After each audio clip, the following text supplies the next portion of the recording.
Olá, alunos! Hoje nós vamos falar sobre a África Austral e Equatorial, que alguns chamam de África Negra, como ela se insere nesse processo que nós estamos analisando de descolonização e Guerra Fria. Ora, a região da chamada África Negra, vamos dizer assim, na minha opinião, foi a região que mais sofreu com o colonialismo. Sim, porque além da destruição econômica, houve um aspecto cultural extremamente danoso para a população daquela região do mundo. Porque a economia... Ora, veja o exemplo da China, nenhum país foi mais expoliado, foi mais roubado, massacrado do que a China economicamente. Os europeus saíram de lá deixando o país totalmente arrasado com a população miserável. Porém, isso foi revertido, os chineses deram um jeito lá deles. Em 20 anos agora tiraram 850 milhões de pessoas da miséria e estão lá se transformando na economia que mais cresce e prospera no mundo. Porém, no continente africano, além da expoliação econômica, que foi feroz, brutal, eu cheguei a falar para vocês aqui sobre o Congo, lá, o Leopoldo e a companhia, a questão da exploração do Congo belga, né? Além da dominação econômica, houve um componente cultural que foi muito avassalador. Por quê? Porque na África equatorial, na África Negra, os europeus encontraram sociedades, em sua grande maioria tribais e iletradas, em que a tradição, o conhecimento, a cultura e os valores eram transmitidos oralmente. E a devastação, o morticínio, mormente das pessoas que tinham liderança nessas sociedades, teve o condão de certa forma, apagar ou deixar ocultos no passado vários aspectos importantes e constitutivos para as pessoas que ali viviam. Que ali vivem, né? E que passaram a receber uma carga de imposição cultural, de padronização cultural do elemento colonizador, que deixou marcas indeléveis, entendeu? E que em alguns casos parece que conseguiu sobrepor-se, ou pelo menos desvirtuar a formação intelectual das pessoas, né? Permitindo que o colonialismo ele acabasse criando mecanismos de dominação culturais que se entranham na vida social e permanecem por séculos. O componente a que me refiro é o racismo. Ora, a colonização europeia sempre foi etnocêntrica, ter o branco europeu e tal como centro e padrão para todas as sociedades. O racismo era presente no clube inglês na China, tinha a célebre tabuleta dizendo proibido entrar de cachorro e de chinês. Eles sempre foram supremacistas brancos, mas com relação aos negros, os africanos, esse racismo ele torna-se estruturante. Ora, enfim, você imagine, era comum no século XIX que as principais cidades europeias, Berlim, Bruxelas, Edimburgo e tal, tivessem zoológicos humanos, com réplica lá das sociedades tribais africanas lá, e o cara botava lá, pegava os africanos, botava, fica aí, igual o zoológico. As pessoas iam ver, olhavam, devia ter plaquinha, não alimente os animais. A questão da superioridade pretérita pretensa desses elementos europeus nessa região criou uma aberração como a apartheid. Na África do Sul, que é a primeira questão que nós vamos abordar aqui, o primeiro exemplo que nós vamos dar, os elementos europeus se estabeleceram em grande número durante o século XIX. Eram colonizadores holandeses, em sua grande maioria, e depois ingleses. Os ingleses fundaram a colônia do Cabo e também começou a haver uma ocupação de ingleses na região. Esses europeus chegaram, como em toda parte, né, como senhores conquistadores, pegando as melhores terras e submetendo a população local ao seu domínio, já obrigado a trabalhar para eles. Os elementos, essa região é tão viável do ponto econômico, agrícola, etc., que começou a haver uma rivalidade, uma disputa muito grande entre os colonizadores holandeses e ingleses, que gerou uma guerra. Em 1900, a Guerra dos Boers, em que o Império Inglês passou uma vergonha danada, pois que teve sérias dificuldades para enfrentar os colonos, que não tinham a estrutura e o apoio inglês. O resultado dessa guerra foi, em 1910, a formação da União Sul-Africana. Um país semi-independente, né, era subordinado, eram súditos da rainha da Inglaterra, porém possuía autonomia e incorporava a população da colônia do Cabo, dos ingleses, e das colônias de Transvaal e Orange, ocupada por os holandeses. Essa União Sul-Africana era, obviamente, uma estrutura política comandada pelos europeus, que lhes garantia todos os privilégios, especialmente o controle das terras agriculturáveis, férteis, próximas das águas, etc. Em 1912, como resistência, surgiu o Congresso Nacional Africano, que desde então começou a organizar a resistência dos povos locais ao regime controlado pelos colonizadores brancos, que só fez recrudescer. Em 1948, sobe ao poder na África do Sul o Partido Nacional Africano, que cristaliza, que torna em um conjunto de leis e um corpo de leis o sistema mais abjeto criado modernamente, né? E impõe essas leis ao povo. Era o sistema do apartheid. Apartheid é segregação, né? Caminho separado, siga um caminho separado. Esse sistema do apartheid, ele garantia, primeiro, que as terras, as propriedades pertenciam somente aos colonizadores brancos. Os negros não tinham direito a voto, a participação política, a ser eleito por coisa nenhuma. Os negros não podiam circular em todas as regiões da cidade, tinham que ter passe para ir dos seus bairros periféricos, pobres, até o lugar onde trabalhavam, as fábricas, as casas e tal. Não é?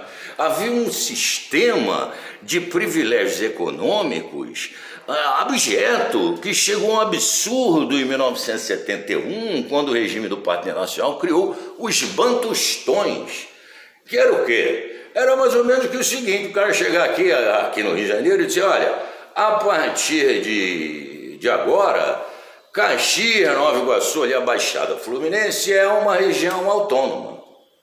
E a partir disso, nós aqui do Brasil, da África do Sul, não temos nada a ver com os serviços lá, educação, saúde, que se dane, você vira lá no seu Bantustão. Eram vários, Lesoto e tal, pegando regiões pobres e confinando lá dezenas, centenas de milhares de negros que eram obrigados a sair do Bantustão para trabalhar, né, nas cidades da África do Sul. Um regime absolutamente cruel e perverso, mantido com uma repressão feroz. Qualquer manifestação era sumariamente reprimida, e não tinha esse negócio de cacetete, bomba de gás, não, o negócio era bala. O negócio era bala. Em 1960, uma grande manifestação terminou com um massacre, acho que de centenas, 300, uma multidão, né? E a reação dos africanos não era pequena, haviam constantemente situações de boicote, etc. Em 1962, na onda repressiva que surgiu após essa grande manifestação, o principal líder do Congresso Nacional Africano, Nelson Mandela, foi preso e condenado à prisão perpétua. Vários líderes presos, muitos tiveram que se exilar, o governo era altamente repressivo, o controle social era tremendo, as pessoas tinham que ter passes para andar de um lado para o outro.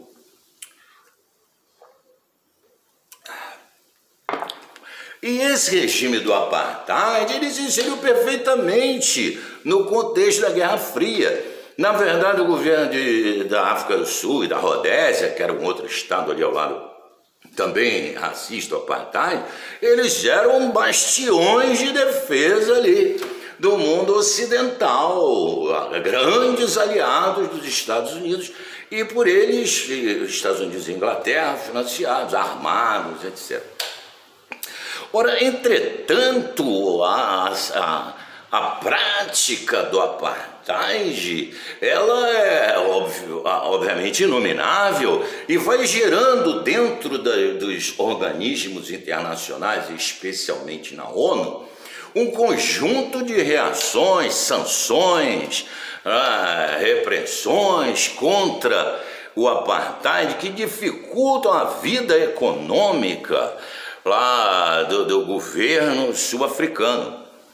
E na década de 80, no final da década de 80, a África do Sul é sacudida por manifestações de monstro, seguidas uma atrás da outra por jovens africanos excluídos, em Soweto, um bairro lá importante na África do Sul, e por todo o país, manifestações incontroláveis, cuja repressão furiosa, exposta nas televisões do mundo inteiro, deixaram o governo de Pretória absolutamente isolado e sem condições de se sustentar politicamente. E, curiosamente, olha só, o apartheid acaba junto com a Guerra Fria. Em 1989, o premier Pierre Botha, ele chama de reacionário, aceita uma proposta de reformas que poderiam suavizar a situação do apartheid, diminuição de restrições, apontando para uma anistia para os presos, etc., diminuição da repressão, e a seguir ele é substituído por de Klerk, também outro branco lá do Partido Nacional Africano, que inicia um processo de transição. Em 90, Nelson Mandela é solto, e em 94, em eleições livres, as primeiras eleições livres da história do país, Nelson Mandela é eleito presidente do país, eliminando o apartheid e começando uma nova era para o país África do Sul, coisa que nós vamos explorar na nossa próxima unidade. Enquanto isso, o outro exemplo aí que eu vou adotar para falar sobre o colonialismo nessa região são os nossos irmãos lusófonos, que também falam português. Angola, Moçambique e colônias menores, Guiné, Cabo Verde, que eram as colônias portuguesas na África. Ali a situação é diferente, porque na África do Sul, os colonizadores, eles vieram para se estabelecer, criaram até uma língua própria. O africano, que era uma junção ali entre o inglês e o holandês, que eles falavam ali na África do Sul, né? E esses africanos, eles eram o quê? Eram elementos de fora, elementos que vieram da Europa e se estabeleceram na região e dominaram a região e impuseram aos povos a sua dominação. Em Portugal, com os portugueses, a situação foi diferente. Por quê? Porque os portugueses jamais de fato estabeleceram uma colonização em Portugal em que eles trabalhassem. Ora, os portugueses chegaram a Portugal, ainda a África Ainda no século XV, muito cedo, em Ceuta, 1415, 1460, enfim, e se estabeleceram em regiões, em feitorias no litoral, explorando principalmente o tráfico negreiro. Os portugueses foram os primeiros exploradores desse nefando negócio, né? A diáspora africana, em que 11 milhões e meio de africanos foram deportados à força da África, do seu continente para a América, teve uma participação importantíssima de Portugal, né? Que mantinha em Angola, Moçambique, na costa da Mina, Guiné, etc., grandes entrepostos de comércio de gente, né? Ora, no século XVIII, XIX, no século XIX, a partir de 1850, quando o Brasil já não era mais colônia de Portugal, e quando o negócio de escravos é eliminado, porque depois da Guerra de Secessão Americana, que acabou a escravidão lá no sul, na América do Norte, né? E com o isolamento do Brasil, a proibição do tráfico de escravos pela Marinha da Inglaterra no Atlântico, acabou o negócio de escravos. E a colonização portuguesa, ela tem que procurar uma nova dimensão, ela tem que procurar uma nova realização. Em 1911, Portugal, já sob o governo fascista do Oliveira Salazar, lembremos nós que Portugal era um regime fascista durante todo o século XX, até 1975, o negócio não mudou ali. Caiu Hitler, caiu Mussolini e tal, mas o Salazar e o Franco ficaram direitinho governando lá num regime repressivo, autoritário, tal, colonialista, né? Que era o regime do Salazar. Em 1911, eles criaram o Ministério das Colônias em Portugal, procurando ver a melhor forma de aproveitamento econômico do ativo que representava para Portugal as suas possessões africanas. Alguns investimentos foram feitos e a maior parte deles em consórcio, em parceria com a África do Sul e a Rodésia, com as sociedades do apartheid vizinhas. E o que acontece é que a resistência à colonização portuguesa, que começou na década de 60, quando Amílcar Cabral funda um movimento de independência das colônias portuguesas na África, de abrangência de todas as colônias, né? Era Angola, Moçambique, Cabo Verde, Guiné-Bissau, etc. Começou um movimento de independência, e um movimento de independência que assume uma posição de luta armada, de guerrilha, nos principais países, principalmente em Angola e Moçambique, que eram os maiores, os outros são muito pequenos, insignificantes. Então, esses movimentos de independência, esses movimentos de libertação, obviamente estavam inseridos no contexto da Guerra Fria. Era, no caso de Moçambique, a Frelimo, a Frente de Libertação de Moçambique, liderada pelo Samora Machel, que era abastecida pela União Soviética. E em Moçambique, em Angola, era o MPLA, Movimento pela Libertação de Angola, liderado por Agostinho Neto, também apoiado pela União Soviética, que combatiam lá o colonialismo português. Em 1975, em Portugal, eclode a Revolução dos Cravos, um movimento pacífico, né, em que militares portugueses, né, derrubam o governo salazarista, o governo fascista, então exercido por Marcelo Caetano, né, implantando o processo de democratização no país, atendendo a uma demanda, porque o governo fascista em Portugal era algo absolutamente anacrônico, né? A manutenção das colônias. Ora, aqui quando era jovem, tinha uma porção de português no vinho aí, coisa que não existe mais hoje, não vem mais português para cá. Por que vem para cá? Eles vinham porque tinham medo de ser convocados para ir para a guerra nas colônias. Havia um monte aqui, tinha um parente aqui, vinham para cá e ficavam aqui, não, depois foram embora, né? Essa guerra colonial, né, era profundamente impopular em Portugal. A manutenção das colônias, ainda que beneficiasse alguns setores burocráticos do Estado e comerciais em Portugal, para o povo português era um peso, era um fardo a carregar. Então, em 1975 acabou. Portugal saiu fora. Foi uma descolisão interessantíssima, porque não houve confronto, não houve nem muita discussão. Os portugueses pegaram as malas e foram embora, mais ou menos isso. Ora, e o que aconteceu nas regiões deixadas por Portugal?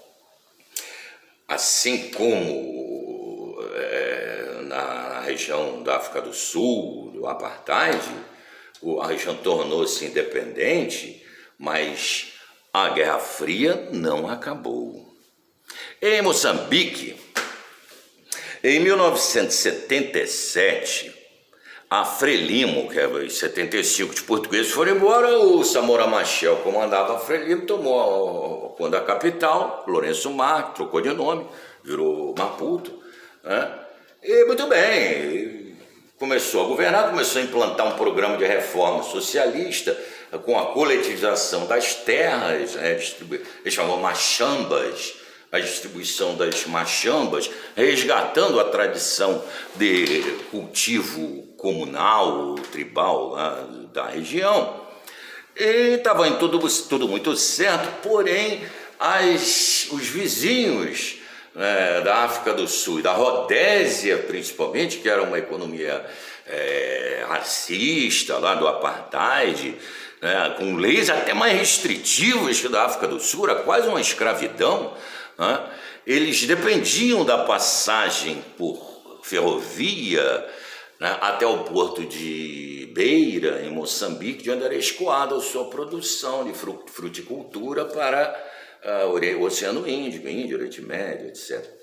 Ora, esse regime da Rodésia, principalmente, e da África do Sul, patrocina a fundação, o surgimento de um grupo militar, a Rename, né, para combater a Frelimo, e apoiado por esses países, aí eles conseguem partir para cima do governo lá do Samora Machel. Na metade da década de 80, eles estavam ocupando a maior parte do país, né? A despeito do apoio lá da União Soviética, o Samora Machel não conseguiu resistir a tropas da Rename, que chegavam a milhares e milhares de soldados fortemente armados com armamento sul-africano, israelense, apoio financeiro norte-americano. Porém, no final da década de 80, quando entra em declínio o Apartheid lá na África do Sul, na Rodésia está entrando em declínio, o apoio à Rename começa a faltar e o Samora Machel vira a parada para cima deles, e em 1992 a Guerra Civil termina com a derrota total das forças da Rename, o Machel assumindo o controle de um país destruído, um país que já é pobre, porque não tem grandes recursos minerais, petróleo, não tem nada disso, da agricultura, e foi arruinado. Foram 100 mil mortos durante a Guerra Civil, e o país ficou com um problema seríssimo, coalhado de minas terrestres, demorou 10 anos para tirar. Até hoje deve morrer gente lá pisando nessas porcarias que deixaram lá, né? País destruído com sérios problemas. Até hoje nós vamos estudar depois nas nossas próximas unidades, o negócio lá não é fácil, né?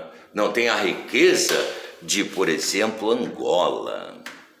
Angola, que também viveu o mesmo processo de guerra civil. Lá o MPLA, do MPLA, Movimento pela Libertação de Angola, isso mesmo, do Agostinho Neto, enfrentou uma resistência muito maior. Por quê? Porque Angola é rica. Durante a guerra, as forças estrangeiras que ocuparam Angola retiraram cerca de 4 bilhões de dólares em diamantes de Angola para sustentar a sua guerra. Tanto é que a guerra foi cara, foi desenvolvida em alto nível de consumo de recursos bélicos e estratégicos. Contra o Agostinho Neto tinha lá a UNITA, né, liderada por Jonas Savimbi, que era a principal, e uma outra força menor na região norte, depois acabou sendo absorvida. Então essa guerra entre o MPLA e a UNITA, ela durou, deixa eu ver aqui, foi de 1900 até 2002, cara, até 2002, foram 30 anos de guerra, né? E uma guerra terrível, porque a UNITA, apoiada pelos sul-africanos e rhodesianos até 1990, ela conseguiu fôlego e sobrevida para sobreviver à queda dos regimes do apartheid, graças ao domínio sobre áreas ricas, com diamantes e tal, e continuar a guerra até 2002, quando foi finalmente derrotada. E por muito tempo as chances da UNITA pareciam maiores que a do MPLA, porque embora Agostinho Neto e a MPLA controlasse a região central, a capital, a região mais populosa, a etnia que os apoiava é a região mais populosa do país, o Jonas Savimbi da UNITA conseguiu conquistar várias áreas vastas na região sul do país, ricas em diamantes e petróleo, e conseguia, né, manter o governo socialista sob constante questionamento. Em um palco de guerra muito mais aceso, foram 500 mil mortos na guerra civil em Angola, envolvendo forças, mercenário brasileiro, tinha um monte lá, mercenário do mundo inteiro, junto das forças dele da África do Sul. O negócio, quando ficou ruim para o Agostinho Neto, ele pediu apoio à União Soviética e a Cuba, e Cuba mandou 15, 20 mil soldados, para não ser uma tropa importante de soldados, que fez toda a diferença. Aliás, foi isso que derrotou lá o Jonas Savimbi, né? Porque quando chegaram os cubanos, eles deram um pau lá na UNITA, levaram eles até as fronteiras, entraram pela Namíbia dentro, que era uma região que estava sob preponderância da África do Sul, e chegaram a colocar sua artilharia em condições de atingir Pretória, em condições de atingir a África do Sul. Passaram de roda em cima dos caras. E foi isso importante para a queda do regime sul-africano, inclusive, né? Enfim. Pois é, o pessoal diz aqui que os médicos cubanos eram bons, os médicos não podem ser, agora os soldados eram. Enfim, o fato é que apenas em 2002, a UNITA, que chegou até em 1986, Ronald Reagan recebeu o Jonas Savimbi lá na Casa Branca, era quase que um estado reconhecido, né? Não era nem um Guaidó desse, que não é nada, não. O cara tinha ali o controle sobre uma região importante do país e fartos recursos econômicos. Mas foi derrotado e o regime angolano conseguiu consolidar o seu controle sobre o país e hoje vive lá um processo de recuperação econômica muito difícil. Nós vamos ver aqui, quando abordarmos esse período mais posterior à África, um processo com grandes dificuldades, mas que parece estar tendo um relativo sucesso, tá? Então, por hoje é só, semana que vem pegamos outro assunto.